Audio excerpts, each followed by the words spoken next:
Hina atau memojokkan siapapun. Ini jawaban saya buat konten Miss Sari di YouTube ya, yang sangat euforia karena uang ringgit naik banyak ya. Kalau dikatakan Misteri Koyak melihat nilai ringgit Nah, seperti itu para sahabat dan teman-teman, videonya ya, si Kokori ini betul-betul sudah koyak banget. Dan ketika melihat mata uang Malaysia ini sudah melampau tinggi, dan memang betul-betul melampau tinggi para sahabat dan teman-teman. Karena Mas Farhan semenjak berada di Malaysia ini, mungkin kenaikan mata uang kurs ringgit ke Indonesia itu paling lama pun sebulan. Tapi dalam pengiriman ini, dalam tahun ini, dalam 2024 ini, sudah mau 3 bulan, 4 bulan jalan para sahabat dan teman-teman. Ketika Mas Farhan kirim itu duit dekat pengiriman, charger. Assalamualaikum warahmatullahi wabarakatuh. Jumpa lagi para sahabat dan teman-teman dengan Mas Farhan. Gimana kabar-kabar? Semoga kalian semuanya sehat-sehat saja. Dan yang baru bergabung di video Mas Farhan, jangan lupa bantu sokongannya dengan like, comment, share, dan subscribe. Terima kasih banyak-banyak yang sudah bantu sokong. Semoga kalian semua dimurahkan rezekinya, dipanjangkan umurnya, dijauhkan dari malak bahaya oleh Allah Subhanahu wa Ta'ala. Amin, amin ya Rabbal Alamin. Oke para sahabat dan teman-teman, di video kali ini banyak yang nge-tag di TikTok Mas Farhan maupun di IG Mas Farhan. Kokori yang kemarin itu sudah koyak banget ya para sahabat, tentang YouTuber si Sari Ting Ting, si kakak Sari Ting Ting itu membuat video bahwa dekat sana itu dalam videonya bahwa mata uang Indonesia memang sudah anjlok banget, bahwa menunjukkan bahwa negara Malaysia itu sudah kuat, sudah maju banget, uang mata ringgit sudah melampau tinggi banget para sahabat dan teman-teman. Dan buat para TKI dan TKW mestinya yang berada di Malaysia mesti bahagia dan karena ketika hantar duit dekat kampung biasanya dapat 1.000, boleh dapat 1.300. Dan itu ada anaknya 300 karena penukaran sangat naik para sahabat, mata uang in Malaysia sangat naik. Dan di sini si Kokori ini sangat koyak-koyak banget. Dan kemarin juga Mas Farhan sudah membahas yang kemarin itu Kokori itu cakap bahwa jangan kerja ke Malaysia gitu kan. Gajinya dekat Malaysia itu hanya 1.500 setara bekerja dekat di Indonesia. Seperti di Jakarta bahwa gajinya melebihi bekerja dekat Malaysia. Dan Mas Farhan kasih tunjuklah dengan Mas Iki yang kemarin itu membuat video tentang gajinya Mas Iki dan juga gajinya Mas Farhan di Malaysia kerja sebagai asisten chef di restoran. Dan beliau mengatakan jangan jangan sombong, jangan gitu kan. Setelah kita kasih paham, kita ini tidak terima bila tempat kita mencari rezeki ini dihina-hina oleh si Kokori ini. Bukannya kita kacang lupa kulitnya, kita juga cinta kepada Indonesia, tapi setidaknya kami beranggapan bahwa Malaysia ini rumah kedua bagi kami, negara kedua bagi kami untuk mencari rezeki gitu para sahabat dan teman-teman. Dan banyak para TKW dan TKI yang juga ikut bersepadu membela bahwa apa yang dikatakan si Kokori itu tidak benar para sahabat dan teman-teman. Ada juga yang sekufu dan sebagian TKW TKI yang sekufu yang membela si Kokori itu akhirnya tidak tenang para sahabat, karena itu seperti membela yang tidak benar gitu. Jadi akhirnya sekarang banyak yang terlantar para sahabat dan banyak dihujat-hujat gitu para sahabat dan teman-teman. Mungkin teman-teman para sahabat penasaran seperti apa videonya. Si Kokori ini menunjukkan bahwa mata uang katanya di Indonesia seperti ini, di Malaysia seperti ini. Kita simak sama-sama. Let's go. Konten ini untuk edukasi, diskusi, dan informasi, bukan untuk menghina atau memojokkan siapapun. Ini jawaban saya buat konten Miss Sari di YouTube ya, yang sangat euforia karena uang ringgit naik banyak ya. Kalau dikatakan Misteri Koyak melihat nilai ringgit naik begitu drastis, jawaban saya nggak sama sekali. Kalau perlu naik lagi juga nggak apa-apa ya. Saya senang uang ringgit jadi lebih kuat dan sangat kuat ya. Kalau perlu naik 5 kali lipat juga boleh, disamakan aja dengan US dollar juga boleh ya. Tapi ada konsekuensi negatifnya ya. Jadi Missari ini, orang-orang seperti ini harus belajar namanya ilmu ekonomi dan logika ya. Jangan seperti budak-budak, anak-anak kecil ya, berpikiran sangat simpel terhadap kenaikan mata uang ya, karena ada sisi positifnya, ada sisi negatifnya. Ya, mata uang suatu negara kalau berapresiasi atau naik nilainya terlalu tinggi, maka ekspornya akan tidak bisa bersaing dengan negara-negara lain yang mata uangnya mungkin naiknya nggak banyak atau jalan di tempat.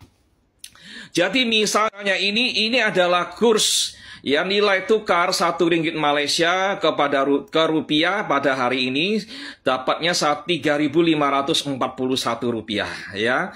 Kalau misalnya 1 minggu kemudian 1 ringgit Malaysia jadi 7.000 lebih rupiah ya, 2 kali lipat naiknya. Ini apakah bagus buat ekonomi Malaysia? Kepada siapa dulu? Kepada importir atau orang-orang yang gemar melancong ke luar negeri, itu menyenangkan karena apa-apa di luar negeri jadi lebih murah, ya. Kalau warga Malaysia berkunjung ke Indonesia, semua barang di Indonesia terasa diskon, ya. Diskon 50%, ya, karena kalau pakai ringgit, tadinya 3.500 kan 1 ringgit dapatnya. Sekarang dapatnya 7.000. Jadi barang-barang di Indonesia itu semuanya rasanya seperti didiskon 50%. Karena mata uangnya menguat, ya. Nah, tapi jeleknya apa? Jeleknya barang-barang ekspor Malaysia itu akan menjadi 2 kali lebih mahal. Ya, durennya bisa nggak laku, lalu apalagi CPO-nya nggak laku dan lain-lain karena harganya mahal. Bagaimana bisa bersaing dengan duren dari negara ASEAN lainnya, misalnya Thailand, Indonesia, ya, Vietnam dan lain-lain. Kalau mata uang kita nggak naik secara drastis seperti ini, maka produk-produk Malaysia tidak bisa bersaing di pasaran ekspor. Ya, jadi saya himbau nih Missari ini belajar ilmu ekonomi dulu, ya. Jangan euforia, oh asik, ya uang ringgit naik, kita jadi kaya. Nggak seperti itu, nggak sesimpel itu, ya. Ini saya ambil dari BBC News, ya. Kenapa mata uang ringgit sekarang ini menguat terhadap US dollar? Bukan karena ekonomi Malaysia terlalu baik atau ekonomi Indonesia itu luar biasa, enggak, ya. Karena ini, ya, Bank Sentral Amerika memutuskan untuk memotong suku bunga, ya. Jadi kalau suku bunga dalam US dollar diturunkan, otomatis para investor akan mengeluarkan uangnya dari Amerika Serikat dan menginvestasikannya ke negara-negara lain, termasuk Malaysia dan Indonesia. Sebab itu kita kebanjiran dana dari orang-orang asing. Uang-uang orang asing ini diinvestkan ke negara kita. Sebab itu mata uang kita bisa naik secara mendadak. Tapi itu bukan berarti ekonomi kita sedang baik-baik saja, ya. Mau dilihat hutang negara kita banyak apa enggak? Bisa bayar apa enggak? Terus bertambah atau berkurang, ya. Kemudian hutang isi rumah berapa? Nah, itu ya. Jadi nggak semudah itu pandangannya. Oh, mentang-mentang uang ringgit kita naik, uang rupiah kita jadi mahal, kemudian kita percaya diri, kita merasa ekonomi kita baik-baik saja. Dilihat semuanya, ya, jangan mengambil kesimpulan dengan mudah. Ini terjadi karena Bank Sentral Amerika menurunkan suku bunganya. Kalau suku bunganya dinaikkan, ya, karena suku bunga murah, uangnya yang mengalir ke pasaran itu banyak, akan terjadi inflasi. Nih, orang semua pegang duit tapi barangnya nggak ada, terjadilah inflasi. Orang boros, ya, belanja, shopping gitu, ya. Tapi barangnya terbatas, barang-barang yang di pasaran terbatas. Orang semua punya uang mau belanja, ya. Banyak uang yang beredar, barangnya terbatas, maka harga barang akan naik, inflasi. Setelah inflasi naik tinggi, suku bunga pun akan dinaikkan. Kalau suku bunga di Amerika naik, mata uang kita ringgit dan rupiah akan jatuh. Ya, semacam itu. Cycle-nya semacam itu, siklusnya semacam itu. Jadi jangan kesenangan dulu. Ya. Kalau mata uang kita itu jadi mahal, itu jangan kesenangan, ya. Amerika menaikkan suku bunga dolar, mata uang kita jatuh. ya. Investor itu akan menarik uangnya dari negara kita dimasukkan lagi ke bank-bank di Amerika Serikat. Jadi orang-orang seperti begini ini harus paham dulu ini penyebabnya apa ini, ya. Kenapa mata uang ringgit bisa begitu tinggi, naik mendadak, kadang-kadang bisa jatuh mendadak juga, ya. Jadi harus belajar ilmu ekonomi orang-orang semacam ini. Nah, ini diambil dari Reuters, ya. Akibat yen Jepang yang melemah kepada US dollar, maka turis beramai-ramai datang ke Jepang. Karena apa? Mata uang Jepang jatuh, melemah. Barang-barang di Jepang terasa murah, ya. Misalnya kita orang Indonesia dulu, misalnya kita makan ramen, kalau dirupiahkan, misalnya dengan kurs lama, 100.000 rupiah. Tapi karena mata uang yen melemah, kalau dirupiahkan, ramen yang sama tadinya 100.000 rupiah itu jadi cuma 80.000 rupiah. Kita merasa kaya gitu loh, dapat diskon 20%. Betul apa enggak? Ya. Jadi ada sisi positifnya bagi kita pelancong, orang-orang asing yang berkunjung ke Jepang. Apa-apa di Jepang murah dan makin banyak turis yang datang ke Jepang melakukan shopping. Ekonomi akan bergerak lebih baik, ya. Tapi masalahnya orang Jepang jadi malas untuk memberi barang-barang impor atau pergi melancong ke luar negeri karena semuanya jadi lebih mahal, ya. Jadi ada dua sisi positif dan negatif. Mata uang kita kalau terlalu kuat itu ada positifnya, ada negatifnya. Ya, terlalu lemah ada positifnya dan ada negatifnya. Ya, tidak bisa kita mau kedua-duanya. Jadi kita harus memilih. Kalau saya pribadi, saya menginginkan rupiah nilai tukarnya stabil.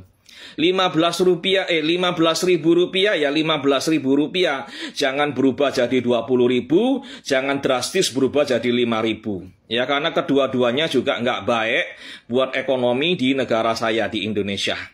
Eksportir menginginkan nilai tukar yang baik. Supaya apa? Mereka boleh tersenyum, ya, dapat keuntungan lumayan besar, ya. Tapi importir juga menginginkan kestabilan nilai tukar. Kalau mereka belanja, misalnya komponen elektronik, bahan baku dari negara-negara asing, itu nilai tukarnya stabil, jadi harganya bisa diprediksi berapa, ya. Kalau harganya naik turun, nilai tukar itu berfluktuasi secara ekstrim, itu mereka pening kepalanya untuk menentukan harga jual dalam rupiah di Indonesia untuk produk-produknya, ya.